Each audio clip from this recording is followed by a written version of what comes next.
आप देख रहे हैं इंडिया टाउन न्यूज, भारत की बात। बीजेपी की बम्पर जीत के बाद कैबिनेट विस्तार की कवायद तेज। सीएम विष्णुदेव साय दिल्ली दौरे पर, पार्टी नेतृत्व से कैबिनेट विस्तार पर की चर्चा। कैबिनेट विस्तार में सीनियर और जूनियर विधायकों को मिल सकता है मंत्री पद। बस्तर क्षेत्र के नेताओं को कैबिनेट में जगह देने की है संभावना।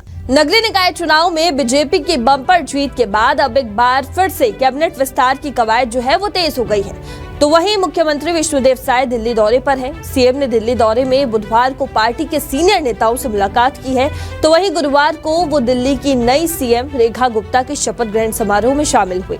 सीएम ने बीजेपी के शीर्ष नेतृत्व से मुलाकात कर निकाय चुनाव में बम्पर जीत की जानकारी दी और इसके साथ ही कैबिनेट विस्तार को लेकर भी चर्चा की।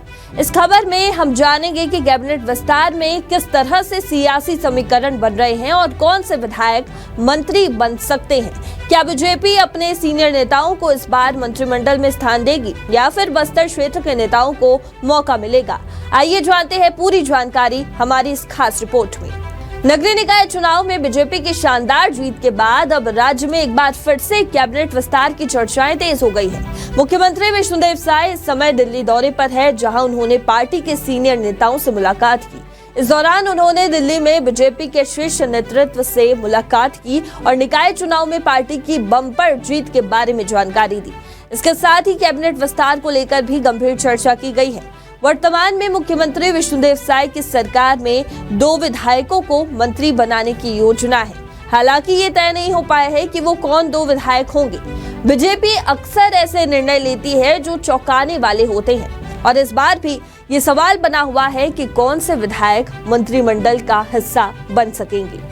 राजनीतिक गलियारों में ये चर्चा है कि सरकार बस्तर क्षेत्र के किसी नेता को मंत्रिमंडल में शामिल कर सकती है। इसके अलावा यदि हरियाणा फॉर्मूला लागू किया जाता है तो 2 सीनियर और 1 जूनियर विधायक को मंत्री बनाया जा सकता है। सीएम विष्णुदेव साय की वर्तमान कैबिनेट में सभी वर्गों को ध्यान में रखते हुए मंत्रियों का चयन किया गया। मुख्यमंत्री के नेतृत्व में ये कोशिश की गई है कि सभी क्षेत्रों और समुदायों का प्रतिनिधित्व हो। अगर सीनियर नेताओं की बात करें तो इस समय रामविचार नेताम ही सीनियर मंत्री है, जबकि बाकी सभी मंत्री 1 या 2 बार के विधायक हैं। इसलिए संभावना जताई जा रही है कि बीजेपी इस बार सीनियर नेताओं को मंत्रिमंडल में शामिल कर सकती है।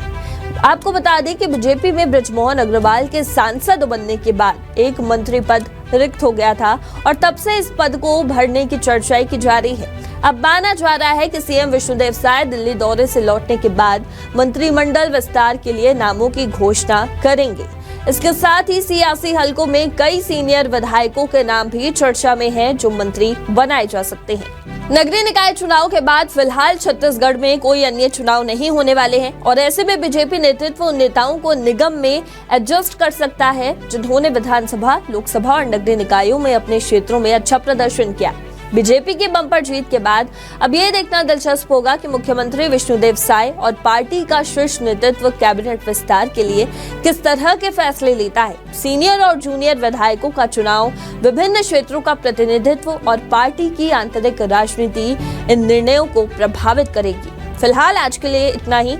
आप देखते रहिए इंडिया टाउन न्यूज और मुझे दीजिए इजाजत। नमस्कार।